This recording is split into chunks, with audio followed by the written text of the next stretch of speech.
sommes le samedi 23 juin de l'année 2018. Que le Seigneur vous bénisse. Alors aujourd'hui, nous allons parler d'un nouveau thème. Et il s'agit du salut. Il s'agit du salut en Jésus-Christ. Alors bien aimé, ce message est un message d'amour que le Seigneur m'a demandé de vous préparer aujourd'hui afin que nous soyons correctement édifiés. Alors que Dieu nous vienne en aide pour que nous puissions bien comprendre quels sont les tenants et quels sont les aboutissants et surtout quel est le contenu de ce que nous devons accomplir aujourd'hui à l'issue de l'écoute de ce message dans le Seigneur Jésus. Alors que Dieu vous bénisse abondamment. À l'Éternel. Alors nous allons prier. Père éternel, au nom de Jésus-Christ de Nazareth, je te bénis et je bénis tous ceux qui écouteront cet enseignement. Je bénis, Seigneur, mon Dieu, l'Esprit Saint, afin qu'il puisse leur apporter toute la connaissance, afin qu'il puisse les conduire dans toute la vérité. Que nous soyons correctement édifiés, Seigneur, que nous soyons encouragés par tous les appuis nécessaires que tu vas venir nous apporter aujourd'hui.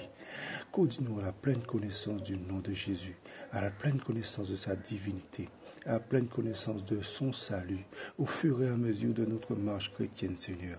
Car nous désirons ardemment, Seigneur, ne pas tomber dans le feu. Nous désirons ardemment, Seigneur, faire partie de ton Église, de ton épouse. Nous désirons ardemment, Seigneur Jésus-Christ de Nazareth, nous laisser enseigner, édifier par ton Esprit. Amen. Que Dieu soit béni. Alors, bien-aimés, dans le deuxième épître de Paul aux Thessaloniciens, au chapitre 2, il est écrit ceci, au verset 13. « Mais nous, mes frères bien-aimés du Seigneur, nous devons toujours rendre grâce à Dieu pour vous, de ce que Dieu vous a élus dès le commencement, pour le salut par la sanctification de l'Esprit et par la foi en la vérité. » Alors, bien-aimés, rien que dans ce verset, le Seigneur Yahweh nous fait déjà bien comprendre par l'apôtre Paul que le salut est une grâce unique, accordée uniquement aux élus, dès le début de la création, et donc pour recevoir le Seigneur Jésus-Christ comme Seigneur et Sauveur, et également pour obtenir un plein salut et par le pardon de nos péchés. Alors tout ceci nous est accordé que par la repentance effectuée par la foi en l'œuvre de Jésus-Christ à la croix, pour que ce soit par grâce, pour que ce soit obtenu, accordé donc par grâce. Regardons donc dans Romains 5, 2 ce qu'il est écrit. C'est aussi par son moyen que nous avons été amenés par la foi à cette grâce, dans laquelle nous tenons ferme et nous nous glorifions dans l'espérance de la gloire de Dieu. Amen, nous sommes dans le contexte donc. Cela signifie aussi que cette grâce, sachant bien qu'une grâce est une chose imméritée, à savoir donnée par Dieu, selon son bon vouloir, et que l'on ne peut en aucun cas recevoir de nous-mêmes, et bien que si nous ne tenons pas ferme par la foi, après y avoir été emmenés par la foi, eh bien nous pouvons la perdre, tout simplement. En d'autres termes, un chrétien qui n'est pas bien affermi dans la foi peut perdre son salut. Alors après avoir reçu le salut, bien-aimé, il faut immédiatement, je dis bien immédiatement, et cela est impératif, cela détient un caractère impérial, car c'est grâce au Saint-Esprit, par son amour, que nous sommes conduits à prendre connaissance de notre péché, à nous repentir et à rentrer encore dans la connaissance après s'être repentis. Alors il faut immédiatement veiller à ne pas avoir pris la grâce de Dieu en vain.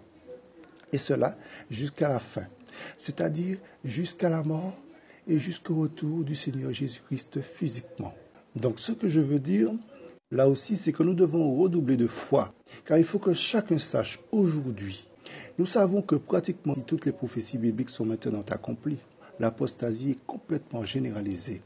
Et elle s'est même établie au cœur des serviteurs de Dieu, jadis chaussés et zélés, ceux à l'intérieur même des assemblées bien-aimées.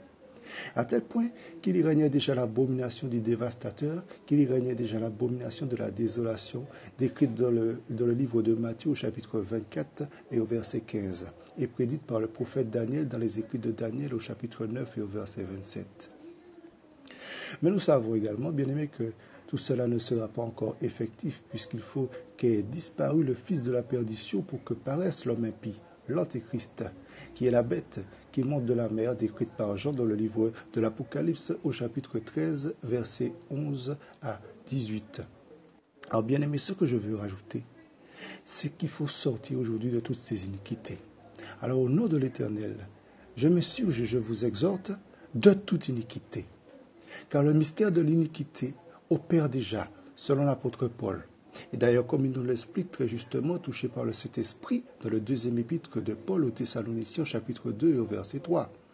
D'ailleurs, bien-aimés, l'Église le sait, après cette vision de Paul, indéniablement, que ce mystère, le mystère de l'iniquité, agissait déjà au sein des églises primitives. Donc, en sorte, bien-aimés, pour parler de ces faux prophètes, donc pour parler de ces faux frères, pour parler de tous ceux qui nous conduisent dans l'iniquité, donc pour parler de ces hauts lieux, de ces chefs-lieux qui se trouvent, de ces têtes de pont qui se trouvent dans nos assemblées, au milieu de nous, et qui font partie de l'Église, en sorte qu'au lieu de s'exercer à porter les fruits de l'Esprit, comme dans l'épître de Paul aux Galates, chapitre 5, verset 22, ils s'efforcent ainsi, à cause de leur désobéissance, à se corrompre en portant toutes sortes de mauvais fruits pour l'iniquité, et ne pouvant pas ainsi entrer dans le repos de l'esprit après avoir porté du fruit, et étant devenus pervers et remplis de toutes sortes de perpétuelles excitations, remplis d'agitation, de malice et de perpétuels égarements, ils corrompent ainsi les autres lors des partages, lors des communions fraternelles, et ils ne prient d'ailleurs pas depuis longtemps pour cela. Alors, si vous ne vous montrez pas digne du Seigneur Jésus-Christ et ne demeurant pas ferme, vous ne produisez pas la persévérance, comme ce qui a été écrit dans Romains 5, la grâce donc peut vous être ôtée. Et vous pouvez donc perdre votre salut, après l'avoir de grâce obtenu. Car si nous y mettons la sagesse qui n'est pas charnelle, mais qui est divine, et comme nous le montre l'apôtre Paul, nous n'avons que sujet au travers des épreuves de nous glorifier nous-mêmes, car ce sont les tribulations qui produisent la persévérance. Ce sont les tribulations que nous vivons au quotidien, que nous traversons, qui produisent la persévérance. C'est pourquoi, ayons donc en nous-mêmes l'assurance dans notre salut, selon qu'il est écrit dans le premier épître de Jean, au chapitre 2, verset 28. Comme il est écrit à ce verset, je vais vous le lire, « Maintenant donc, mes petits enfants, demeurez en lui, afin que quand il apparaîtra, nous ayons de l'assurance et que nous ne soyons pas confus devant lui lors de son avènement. » Amen, bien-aimés. Alors ça veut dire qu'une assurance, c'est dans une foi pure. Une sainteté parfaite, c'est une sainteté pure. C'est un esprit inconditionnellement centré et tourné les yeux constamment sur Jésus, qui nous exhorte par cet esprit à être convaincus de péché pour que nous soyons toujours dans un cœur repentant, dans un cœur honnête et bon, dans un cœur travailleur, cravacheur pour le Seigneur, avec ferveur, avec ardeur, avec douceur, mais pas avec volupté, mais toujours toutes ces choses dans la sobriété, afin que nous soyons toujours dans un esprit humble et petit pour recevoir la vérité, nous laisser conduire et marcher par l'esprit entièrement bien-aimé, et que nous ne puissions surtout pas tomber dans l'hérésie. Ou alors convaincus par notre propre esprit de jugement, nous nous laissions égarer par toutes sortes de perversités diverses et variées. Et au verset 29, tout de suite, il est écrit « Si vous savez qu'il est juste, sachez que quiconque pratique la justice est né de lui. » Or, si nous sommes par la volonté suprême de Dieu en Jésus, devenus participants par le sacrifice et par la divine dignité de Jésus, devenus héritiers de la grâce, laquelle ne s'obtient que par l'élection, c'est pour offrir en tant que sacrificateur des sacrifices de justice. Ne vous y trompez pas, on ne se moque pas de Dieu. Et sachez que quiconque ne pratique pas la justice n'est pas de Dieu. Malheur à ceux qui excitent la colère de l'Éternel Yahweh, outre mesure, en pratiquant l'iniquité contre lui et contre sa justice, et qui n'ont point égard à leur prochain, en leur rendant aussi le mal. C'est pourquoi, convertissez-vous donc et vivez. Vivez et vivez saintement, dirais-je. Je dirais même, accrochez-vous à la vie éternelle qui vous est offerte. Et ne péchez point, mais tenez ferme par la foi votre salut éternel. Alors, bien aimés, nous parlons de salut. Le salut, qu'est-ce que c'est? Le salut est un terme, pour la petite définition, qui signifie en hébreu « yesha » et qui est traduit du grec par le mot « soteria », qui représente la traduction la plus proche de l'hébreu et qui signifie délivrance, sûreté et sécurité. Alors bien aimé, c'est d'après la volonté de l'esprit de vie pour nos âmes, une alliance sainte et éternelle qui nous garantit à nous autres qui avons cru la résurrection des morts par le moyen de Jésus-Christ. Il n'y a de salut en aucun autre. Il n'y a sous le ciel aucun autre nom qui ait été donné aux humains par lequel nous devions être sauvés. Raison pour laquelle c'est une promesse des bénédictions éternelles de Dieu Une alliance sainte, vue par Dieu au travers de la venue du Messie il y a 2000 ans, depuis le début de la création. Oui, depuis le début de la création, cette alliance était dans le cœur de Dieu et il l'a établie. Et nous le voyons tout au long des Écritures. Son alliance perdure et durera à jamais, comme il est écrit dans la parole. Et le salut, le paquet cadeau du salut, est le moyen, le seul et unique moyen de réparer le péché d'Ève et d'Adam, qui tous deux ont péché en permettant que la mort rentrât dans la chair. Le salut, c'est la libération des chaînes du péché, de la condamnation et de tout type d'asservissement spirituel. Pour résumer, puisque tout lien avec le malin y est brisé, tout lien avec la chair, tous les liens familiaux ancestraux et de malédiction qui jadis donnaient l'accès au diable furent entamés et rompus, à tel point en recevant le salut qu'il ne reste plus au chrétien qui fait l'acquisition du salut que de marcher dans l'assurance de son salut, de son propre salut, sachant qu'on ne se moque pas de Dieu, qu'on ne se moque pas de Dieu ni de Jésus-Christ, mais examiner au contraire toutes choses pour savoir si elles sont de Dieu. Le salut, c'est une puissance de don que l'on reçoit gratuitement et que nous devons aussi redistribuer gratuitement dans le nom du Seigneur Jésus-Christ pour tous ceux qui ont reçu la grâce de pouvoir participer au baptême des frères et des inconvertis et participer donc à la grâce de Dieu. Alors donc c'est une puissance de don que l'on reçoit gratuitement et qui fait de nous des saints destinés à aller au ciel et non plus dans la géhenne. Dans le ciel avec Jésus-Christ, car c'est de l'amour éternel de Dieu que le Seigneur Jésus-Christ fut envoyé pour payer le prix. C'est pourquoi, à cause de l'élection de la grâce, nous sommes, ayant été appelés, devenus prêtres, prophètes et rois. Donc prêtres sacrificateurs selon l'ordre de Melchisédek, prophètes comme Jésus et rois comme Jésus, amenés à régner sur la terre selon l'ordre de Melchisédek qui fut roi de Salem et au prix du service qu'il avait eu à effectuer pour l'Éternel, étant également devenu capable de rentrer à notre tour au service du tabernacle, qui est Christ en nous, et par son esprit résidant et agissant dans le temple du Saint-Esprit qui se trouve en nous, portant tous les fruits de l'Esprit que Jésus a portés et nous demande de porter, et bien plus encore, selon Galates 5,22 concernant les fruits de l'Esprit. Et le Seigneur a dit que nous accomplirons des miracles comme il l'a accompli sur la terre, et bien plus encore. Alors, selon Galates 5,22, bien-aimés, alors nous allons le lire. Le lire à partir du verset 17, au moins à partir du verset 17. Car la chair a des désirs contraires à ceux de l'esprit, et l'esprit en a des contraires à ceux de la chair. Et ils sont opposés entre eux, afin que vous ne fassiez pas ce que vous voudriez. Alors méditons quand même ce petit verset. La chair a des désirs contraires à ceux de l'esprit, et l'esprit en a des contraires à ceux de la chair. Et ils sont opposés entre eux, afin que vous ne fassiez pas ce que vous voudriez. Cela signifie que la chair, tout simplement, elle a ses propres envies, et l'esprit, qui est guidé par le Saint-Esprit, eh bien, elle est d'une conscience d'or et royale.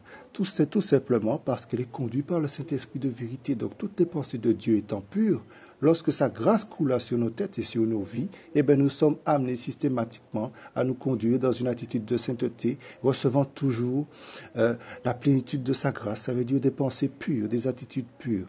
Tandis que tout ce qui est chair et malédiction, tout cela est contraire à la loi de Dieu et à la loi divine. Et toute personne qui est charnelle est conduite par la chair et conduite donc par le diable. Donc tous ceux qui ont reçu le Seigneur et qui le vomissent en marchant par la chair, eh bien tout simplement renient la gloire de Dieu. Et le Seigneur ne permet plus, bien que son esprit tente de ramener à la vérité, mais ne permet plus que la grâce coule à nouveau sur leur tête de cette manière, car il faut à nouveau la repentance. C'est pourquoi le Seigneur dit de ne pas chuter, car il n'y a plus d'espérance d'être sauvé de nouveau pour celui qui a déjà donné sa vie une fois au Seigneur. Amen, bien-aimés. Au verset 18.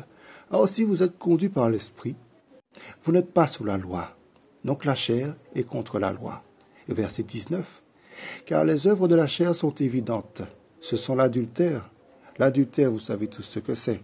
La convoitise de la femme ou de l'homme de son prochain, quel que soit le genre que vous êtes. La fornication, c'est-à-dire coucher avec une personne avant de s'être marié. Cela conduit aussi au péché et au mensonge. Cela est un mensonge et cela est une malédiction. Et cela conduit dans la géhenne directement, bien-aimé.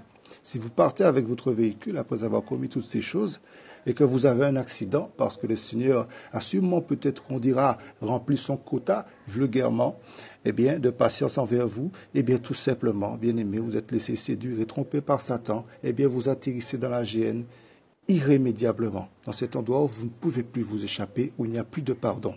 L'impureté et l'impudicité. Alors, l'impureté et l'impudicité peuvent être deux péchés qui sont liés, puis qui peuvent être menés tous les deux séparément, mais l'un conduit généralement à l'autre. Alors, ça peut être touché à des choses sales, ça peut être convoité avec des pensées absolument malsaines, avoir des idées complètement tordues. Ça peut être mener des actions contre son prochain qui sont complètement malveillantes et malsaines. Ça peut être également le calamique, lors des actes sexuels, toutes ces choses abominables. Et l'impudicité, alors, par exemple, observez ce qui se passe chez votre voisin, rechercher les choses impures, montrer votre corps, coucher avec à qui mieux, et bien, toutes ces choses. Vous voyez, et il y a une impudicité aujourd'hui qui consiste également à chercher le moyen de s'apercevoir de ce que fait son prochain. Donc cela, c'est la sorcellerie et nous y venons, ce que fait son prochain dans le secret de sa demeure, de sa vie personnelle. Et cela, c'est en utilisant les actions secrètes des ténèbres, qui doivent être mis au grand jour, qu'il est permis à ces païens ou à ces chrétiens, souvent, qui sont devenus d'ailleurs faux chrétiens aux yeux de Dieu, d'accomplir ces choses. Alors voilà, alors, l'impudicité. Ensuite, au verset 20, l'idolâtrie. La sorcellerie, l'idolâtrie, nous savons très bien ce que c'est. Adorer de faux dieux, adorer des jeux vidéo, adorer des vêtements, adorer du fard à lèvres, adorer des talons hauts. Donc cela veut dire que l'idolâtrie ou les dieux qui sont derrière toutes ces choses, car ce sont des démons, donc des dieux, faux dieux, eh bien, nous allons nous mettre à les adorer et à les vénérer, à les accepter, à accepter leur action dans nos vies, à nous glorifier en eux par leurs actions. Amen. Dans toutes ces choses, il faut prendre garde. Alors, il y a la sorcellerie. La sorcellerie, on en a parlé succinctement, mais ça peut être de la divination. La divination, c'est ce que je viens de vous parler avec l'œil de la bête, permettre de voir des choses, envoyer des sorts contre ce prochain par l'intermédiaire des démons, qu'ils soient païens ou chrétiens. Eh bien, ça peut être, comment dirais-je, faire des gestes kabbalistiques. Ça peut être ça aussi, tout simplement, commencer à argumenter avec des faux parlers en langue. Ça peut être quoi? Ça peut être aussi lancer des paroles extrêmement montées, dirons-nous, contre son prochain, c'est-à-dire avec des paroles préprogrammées, on va dire, ce qui sont des malédictions prononcées. Sorcellerie, faire des choses au carrefour, au croisé des chemins, voilà, répandre du sel, faire toutes ces petites choses qui ne signifient apparemment rien pour nous, peut-être ceux qui l'ont connu lorsqu'ils étaient jeunes et voyant leurs parents s'accorder à faire toutes ces choses, mais qui ont toute leur signification, car ce sont des malédictions, c'est de la sorcellerie. Amen. Les inimitiés, ne pas être ami avec son prochain ni avec Dieu. Tout simplement ne pas entrer dans la loi de Dieu. Tout ce qu'on fait, que ce soit vu selon Dieu comme étant le contraire de sa propre volonté. Donc ça, ce sont les inimitiés. Alors les disputes, les divisions dans l'Église, les divisions dans notre esprit, dans nos cœurs, être divisés, conduire les autres à la division. Ça aussi, c'est une forme de sorcellerie. Ça peut être aussi des sorts que l'on peut jeter sur son prochain. Mais ne confondons pas, car le Seigneur dit qu'il est venu non pour amener la paix sur la terre, mais pour diviser les hommes, le frère avec son père, la mère avec sa fille, etc.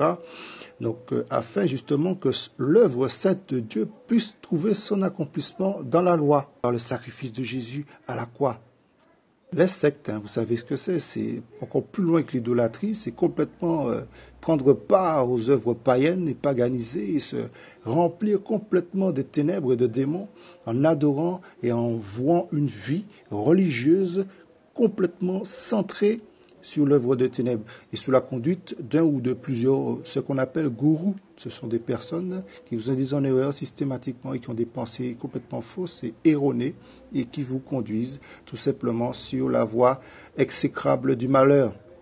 Pour résumer, les œuvres de la chair qui sont évidentes, ce sont l'adultère, la fornication, l'impureté, qu'il soit sexuelle ou autre, l'impudicité, la curiosité est surtout aujourd'hui un peu trop poussée à bout, à ses extrêmes, qui engendrent des désirs complètement fous, des choses abominables.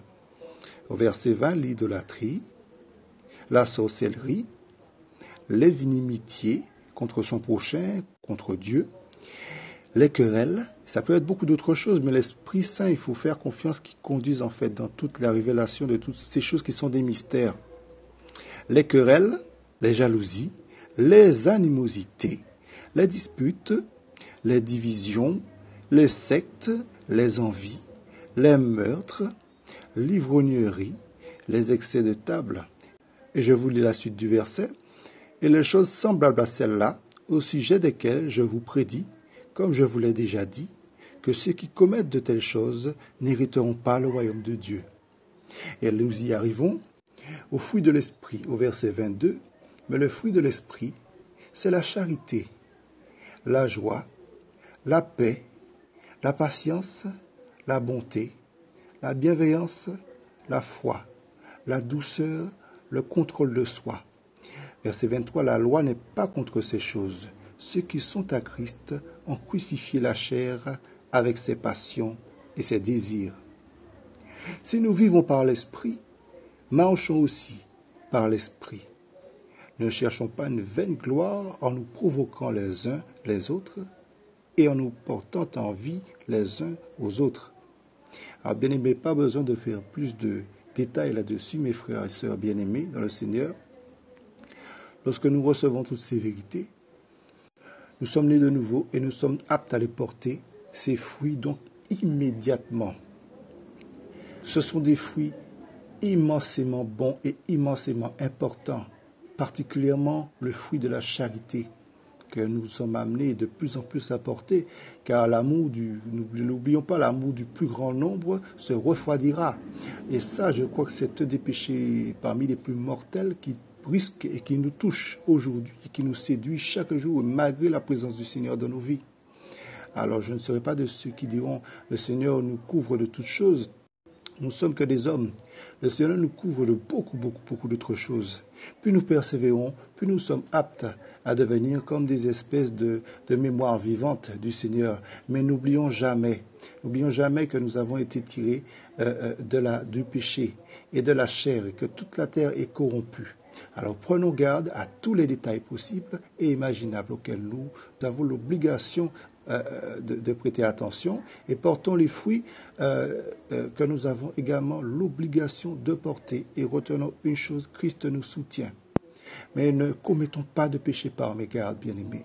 Mais au contraire, prenons toujours avance sur le diable afin de ne pas lui permettre de nous tromper, afin de toujours déceler les œuvres infructueuses des ténèbres.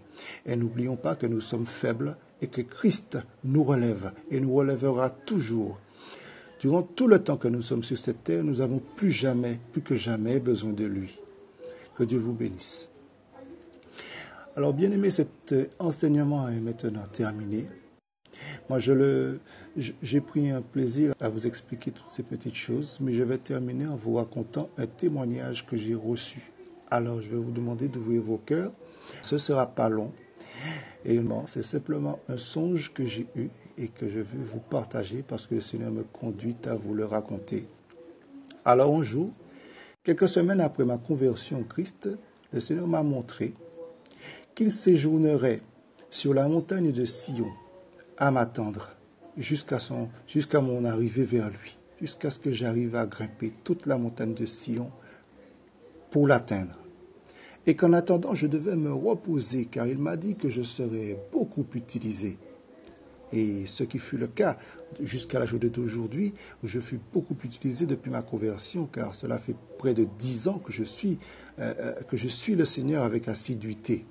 Et plus longtemps encore, avec une assiduité tout simplement toute relationnelle, toute passionnée dans le Seigneur. Alors il m'a dit que je serais beaucoup utilisé, et tout de suite, lorsque j'ai entendu sa voix dans mon cœur par son esprit, j'ai été étonné. si bien que mes yeux se sont ouverts, et cette voix en même temps que mes yeux se sont ouverts, et j'ai vu un arbre entièrement couvert de fruits mûrs. Il y avait même des fruits en abondance et sur le sol, tous juteux. Et la voix, c'était l'esprit de Yahweh. Et ils étaient en abondance. Il y en avait des centaines et des centaines. C'était un arbre quand même assez haut, assez large. Et tout autour, il fallait vraiment marcher beaucoup pour pouvoir contempler tous les fruits qu'il y avait dessous. Et il y en avait énormément en abondance. Alors aussitôt que j'ai eu ce songe, je me suis réveillé. Et alors que j'étais encore tout surpris, dans une telle joie, je me suis mis à glorifier l'Éternel, Yahweh des armées. Car je savais que c'était une grâce extrême, un mystère, avec une couronne d'or qui venait de m'être accordée et qui signifiait que je monte. Alors, bien-aimés, que Dieu vous bénisse. À tous ceux à qui appartient l'adoption de Dieu, par le Christ qui est Dieu, au-dessus de toutes choses bénies, éternellement. Amen.